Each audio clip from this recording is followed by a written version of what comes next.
But today I'd like to focus on works I call environmental pieces or environmental music. These are pieces where I place live players in front of video featuring both art and natural images, and have them play with a CD tape filled with hundreds of musical sounds, and natural sounds especially. I have several of these works, but we'll focus on the one called Hudson Valley Music. This work brings the audience along on a journey from the Long Island Sound and up the Hudson River and into mythological space. There's a lot to it. Let's see what we can get to here today. Along the way here, you'll see clips from various performances with different complements of players. I redesigned the piece for different ensembles. I've done Hudson Valley Music with soloists, various ensembles, all the way to full orchestra. Well, let's begin at the beginning. Hudson Valley Music was commissioned by Quintet of the Americas a few years ago for their 30th season and was premiered on Earth Day. There is a place called the Cornell Lab of Ornithology. It is a library of hundreds of natural sounds based in Cornell University. As an alum of Cornell, I completed my doctorate in music composition there. I was able to go shopping for sounds, and they sent them all to me to use as I would, which I appreciated greatly. Now you can visit this lab yourself from my Hudson Valley Music page on my website. As I mentioned, I've made many versions of this piece for many ensembles. What you'll see here, mostly, is from the most recent version of Hudson Valley Music, featuring world-famous flutist Robert Dick, and sometimes I'll be performing readings. This was my last concert before the pandemic at the National Opera House in Manhattan. Okay, now to it. I'll show you how I composed Hudson Valley Music. First of all, I had these raw forms of the natural sounds I used. They were mile-long tracks with some fellow out in the woods with a mic taking recordings of the natural sounds and creatures. Like this super nerd recording a cricket. 25.2 degrees, that's recorded A, 20 September, in Room and Light.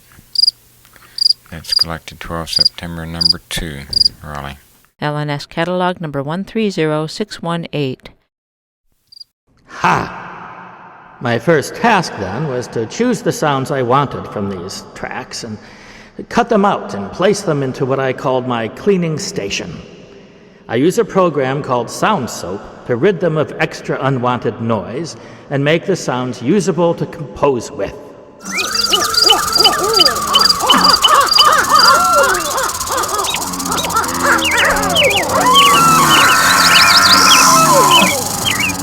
Whoa, that's a little wild, all of them at once.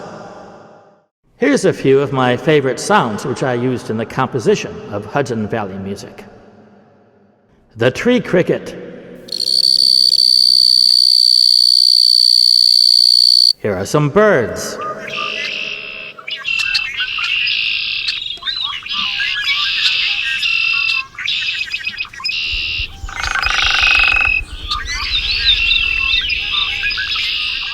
The wolf cries.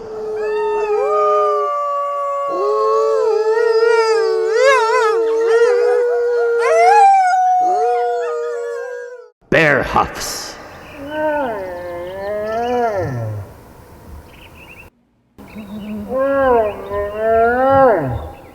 Beluga whales.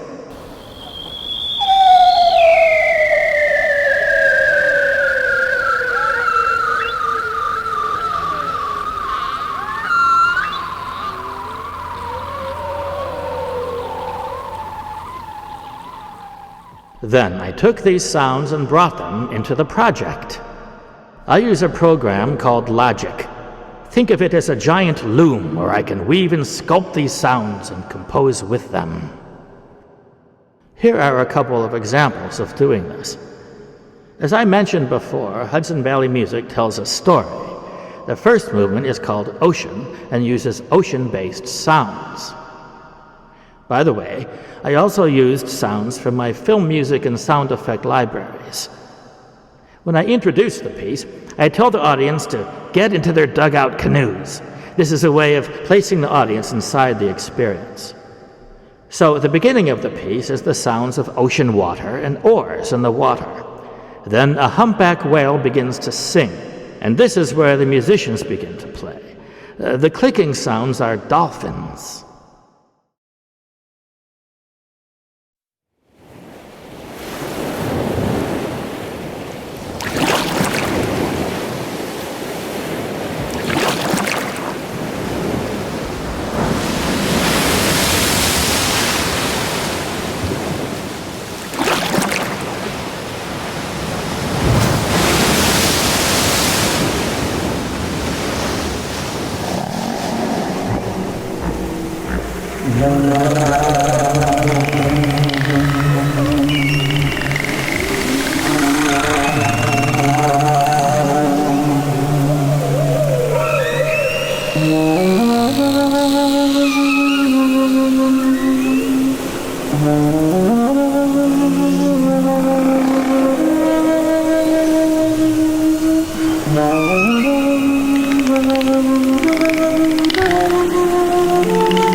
Now, in music composition, there is a technique called stretto. This is where instruments will share a musical pattern one after the other. I used that technique in Ocean with the sounds of beluga, recorded underwater, which you heard a second ago. They sound like alien starships and like whales talking to us. Perhaps they're asking us to stop polluting their ocean.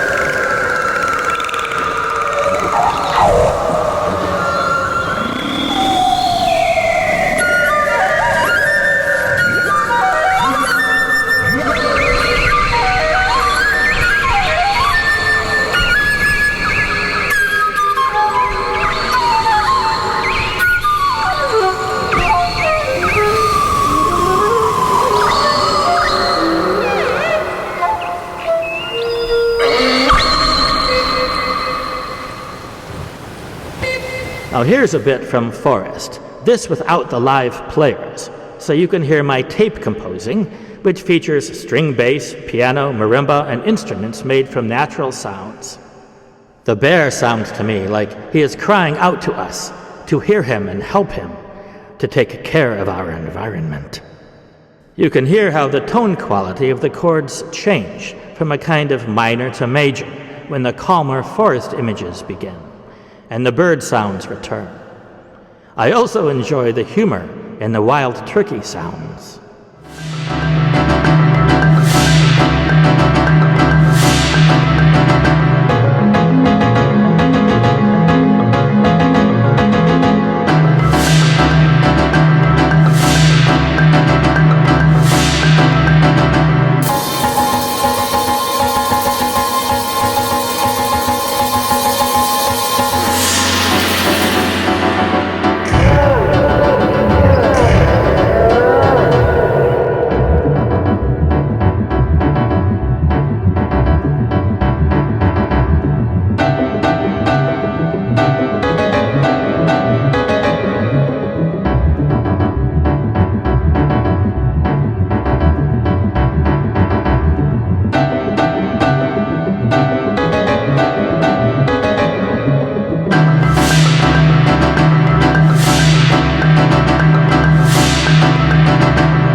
The next movement is called nocturne, which means nighttime. So the composition is created from the sounds of nighttime creatures.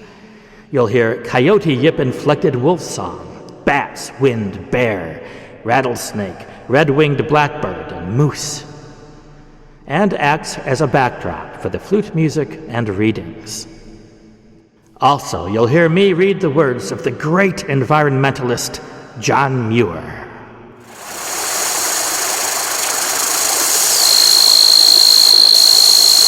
When one is alone at night in the depths of these woods, the stillness is at once awful and sublime. Every leaf seems to speak.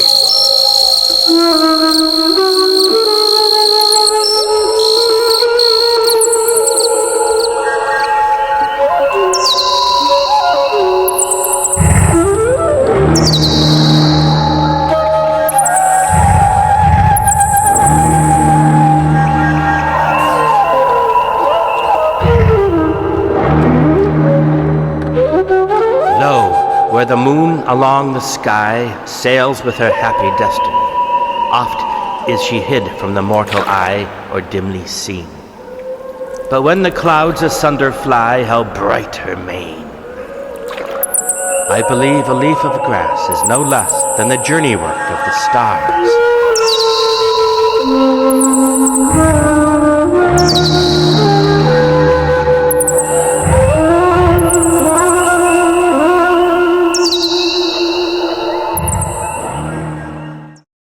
The next movement delivers a powerful message about environmental protection.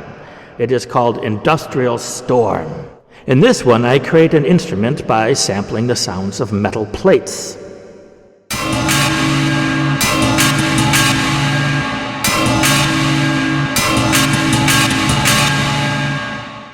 And I created the music from sounds of pile drivers and percussion and maxed out brass and other sounds.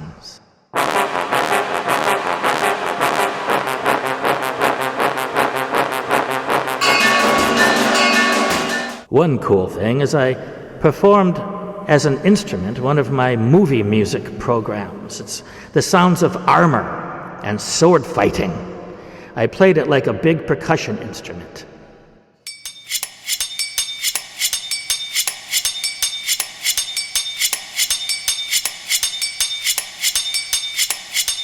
I also created a kind of monster out of the pile drivers.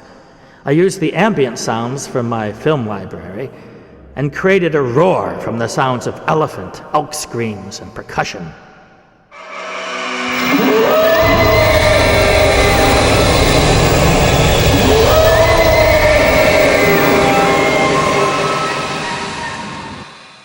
You'll hear this whole movement all put together in a second. The last movement is largely peaceful and beatific. It is titled, "And the Earth is Our Spiritual House." It reprises the main characters and ends with dolphin and hawk cries, and a final cadence, which is my version here of how a Beethoven symphony might end. Now I'll play the movie from Industrial Storm to the end. You can find the entire film and many others on my YouTube channel, Sound Artists. Thanks for listening.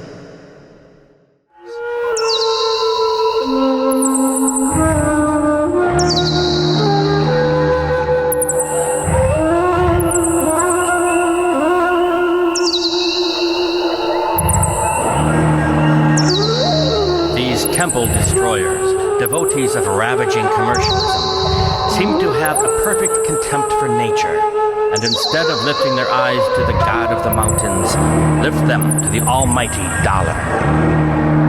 The human dress is forged iron, the human form a fiery forge, the human face a furnace sealed, the human heart its hungry gorge.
The snow is melting into music.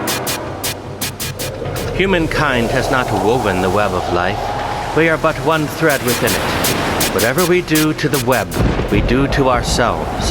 All things are bound together. All things connect. All the wild world is beautiful, and it matters but little where we go. To highlands or lowlands, woods or plains, on the sea or land or down among the crystals of waves, or high in a balloon in the sky. Through all the climates, hot or cold, storms and calms, everywhere and always, we are in God's eternal beauty and love. And the earth is our spiritual house.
show is eternal.